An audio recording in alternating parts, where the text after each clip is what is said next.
Hello, good people of YouTube. Mountbatten here, and today we are going over my top 5 rare premium ships. What do I mean by rare premium ships? I mean that these ships are no longer available directly for sale, meaning you cannot go into the armory or into the premium shop and click a button and give Wargaming money or resources or whatever and get this ship directly. So these ships are still available, they're just not available for direct purchase. You either have to pick them up in a certain event, or they maybe come around for auction every now and then, something like that. Like, you can't directly get these ships anymore. They're either available for a limited time during the year, or again in like the auction or some type of holiday event. So we're not going to be including ships that have been outright removed for sale and are at this time not available for purchase in an event or as part of some type of temporary sale or something like that. So ships that are completely removed, like the Julius Caesar, will not be on this list. That's what I'm trying to say here. Alright, so with that being said, let's go ahead and get on into it, starting with number 5, which is the one, the only, the Tier 8 American battleship, the Massachusetts. As of right now, the recording of this video, Massachusetts is available in the Black Friday event and in Santa containers. The Black Friday event is an event that happens, well, around Black Friday, where Wargaming has a set of ships that they make black versions of, and these cool black camouflages, and the Massachusetts is one of them that does return every year so far for the past 5 or so years, so it'd be very surprising if she wouldn't return this year. She's also available in the Santa containers at the end of the year. You do have a chance of getting her in the rare ships slot in the containers. So the Massachusetts, as I'm sure most of you guys know, is one of my favorite battleships in the game. It's essentially an Alabama that is tooled for secondaries rather than just the main battery guns and AA like the Alabama. She exchanges some of that main battery accuracy for more secondary firepower, and she has an improved heal and damage con that has a quicker cooldown. And the damage con's, of course, the good old American damage con that runs for 25 seconds. That quicker cooldown on the heal also gives her an added degree of tankiness that the Alabama doesn't have, which the Alabama is a tanky ship, don't get me wrong. But the Massachusetts' heal allows her to push through more damage and be a better medium to close range brawler.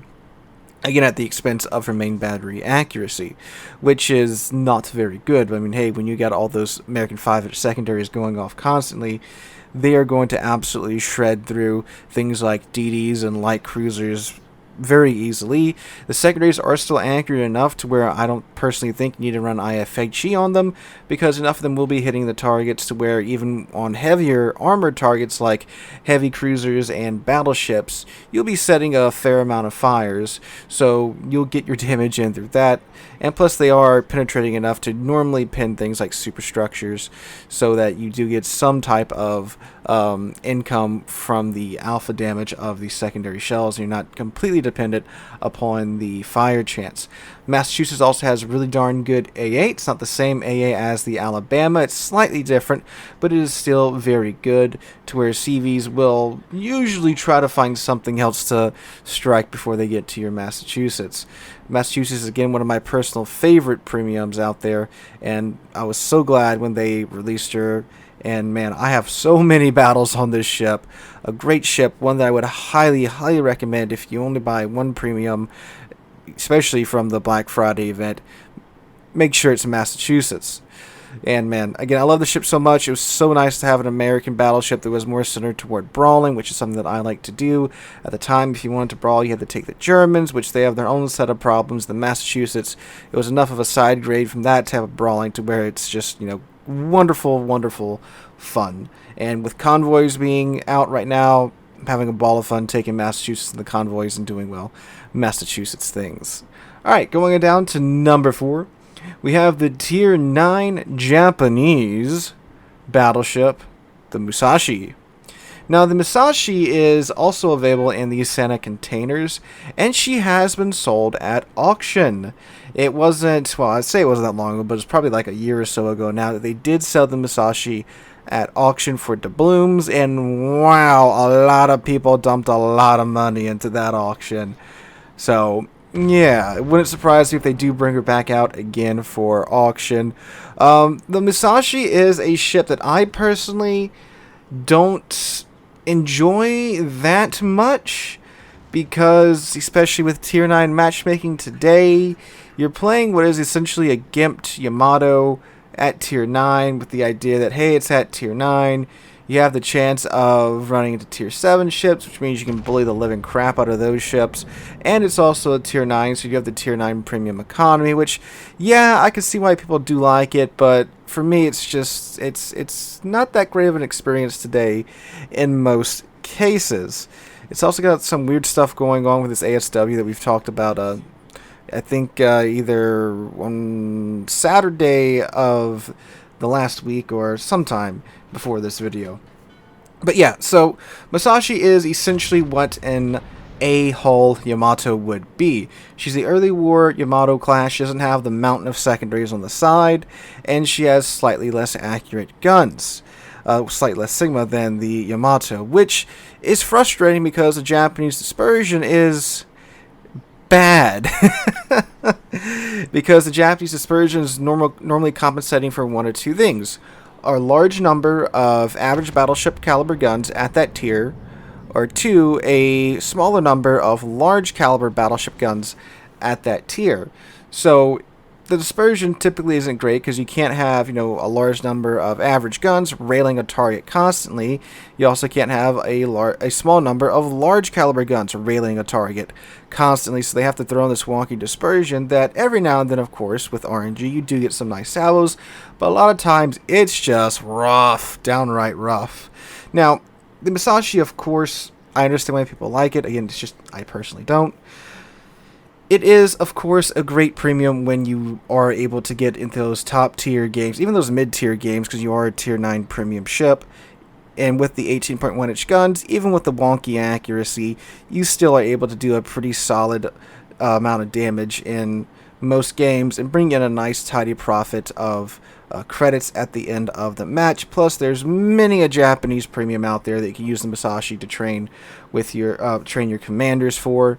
And plus, too, if you have a Yamato commander, of course, it's going to work on the Musashi. And despite myself not liking Musashi that much, it is the only ship that I've managed to pop Yamamoto's commander skills in multiple times throughout my entire World of Warships career. So there's most certainly that about it. And I am including it on this list because, yes, it's a great damage dealer. If you have one, it's a great credit printer as well. It's just, again, with the way that tier 9 ships are constantly being double up tiered to super ship games, now you have a Yamato that doesn't have AA. The Musashi literally has tier 5 AA because, again, it's the early war Musashi. The early war Yamato class, not the later war Yamato class. That is the Yamato. So AA wasn't a priority at the start of the war. You have to fight the Eagle and the USS US with this thing that doesn't have AA. So yeah. But again, still a really good premium if you can get your hands on more if she comes back for auction. And of course, in the Santa containers at the end of the year, you could potentially get her in those. Alright, going on down to number 3, we have the Tier 9 French battleship, the Jean Bart, which is available also in Black Friday containers. Which is also available for sale at Black Friday and in Santa containers. That's what I was trying to say. I put those two words together because ADHD is fun. But anyway, yes, Jean Bart, like the mask, is available both in Black Friday during the event and in Santa containers. Jean Bart is another one that I would absolutely say if you want to buy a ship during Black Friday. Jean Bart is the other one to get. Me personally, I would get Mass first because I enjoy that type of gameplay, but Jean Bart is very much a close second because, again, it's just like the Musashi. It's a tier 9 premium ship with a tier 9 economy, and the Jean Bart is an amazing damage dealer. She's a Richelieu that's been up-tiered to tier 9. She has the same guns as the Richelieu, but hers are more accurate, and you get a reload booster with them. So essentially, the Jean Bart is a Richelieu that can actually hit what it's aiming at. And with those wonderful French 15-inch guns with the wonderful French pins, these are 15-inch guns that really hit like 17-inch guns, especially when you have something's flat broadside.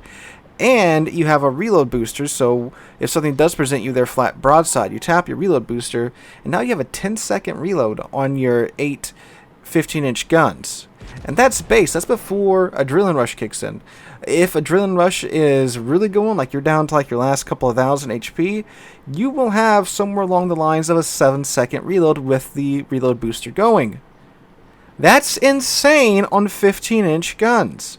Not to also mention, of course, this is doubly effective against destroyers. You load up the French AP, pop the reload booster, and now you've got 8 15-inch HE shells going at those DDs every 10 seconds for that reload booster. And the ballistics of the shells and the arcs of the shells are also really flat, so it's really easy to rail DDs and light cruisers with these guns. She still has a speed boost of the Richelieu, but she's a little bit slower because, again, she's the modernized Jean Bart, and she has more modern and more AA guns and secondary guns on her. I find her to be a pretty good AA ship. She is not exactly a plane blender, but just like the Massachusetts, one that CVs probably won't go for right away. So she's a fantastic ship. And that reload booster too also means that when you do get double up tier to their super ship games, you can hang in there with like HE spamming.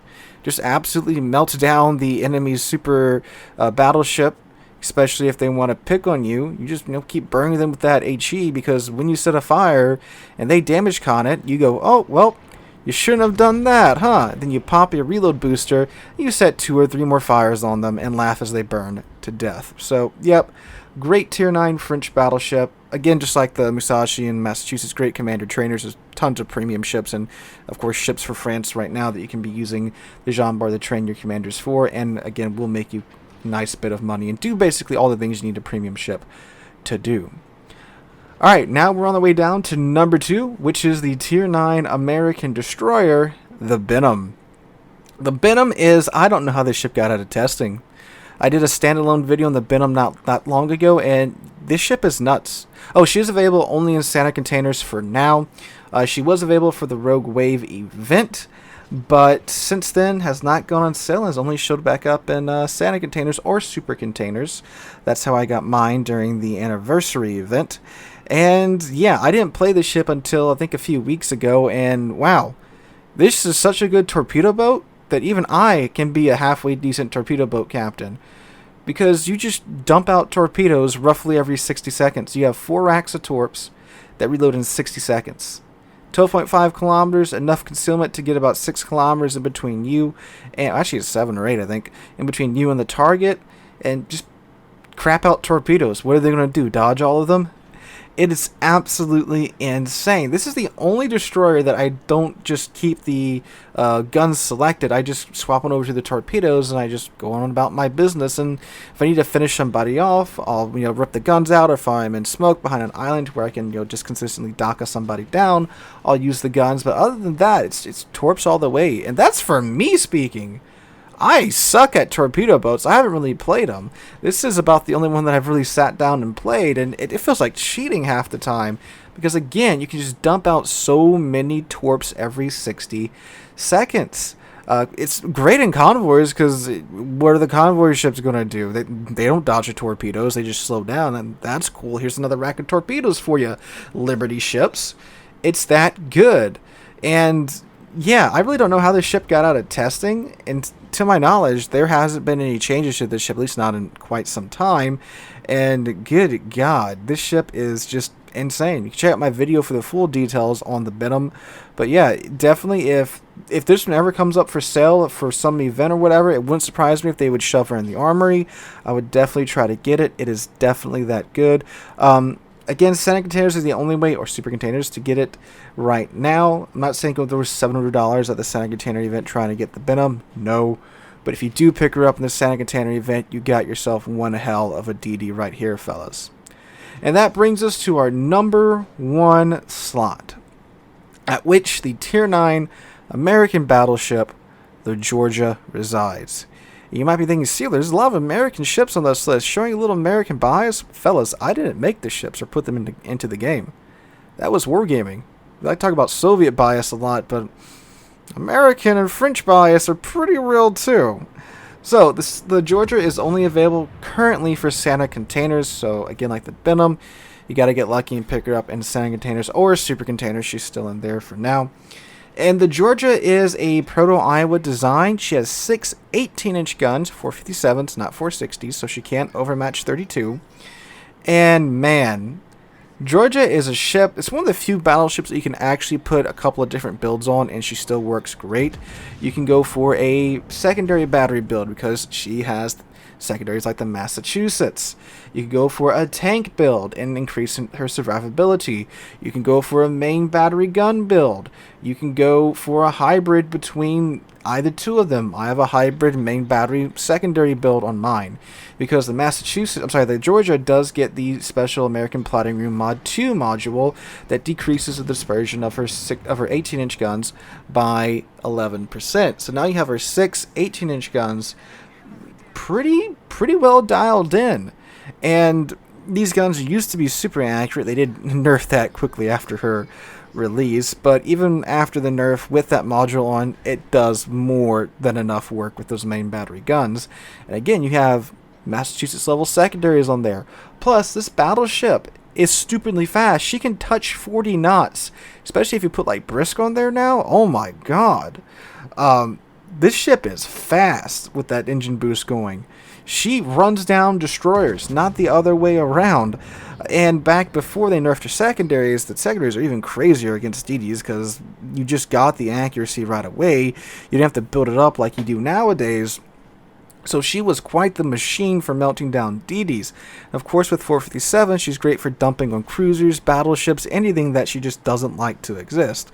So, it's no wonder the 40-knot, 18-inch secondary build battleship got removed from sale because it was quote-unquote too popular. But yeah, if you ever have a chance to pick her up, she's definitely worth, if they ever sell her outright, for not some ridiculous crazy price or in some ridiculous event, she's most definitely worth the price of admission, fellas, in my opinion, at least. But anyway, guys, those are my top 5 rare premium ships. Let me know in the comments down below what would have you added to this list, what would you have removed, what are your top 5 rare premium ships. If you enjoyed, make sure to drop a like, leave a comment, subscribe to the channel. We're on our way to 50,000 subscribers, and I cannot thank you guys enough for that. Hope you guys have a wonderful Monday and a wonderful rest of your week, and I hope to catch you guys in the next one.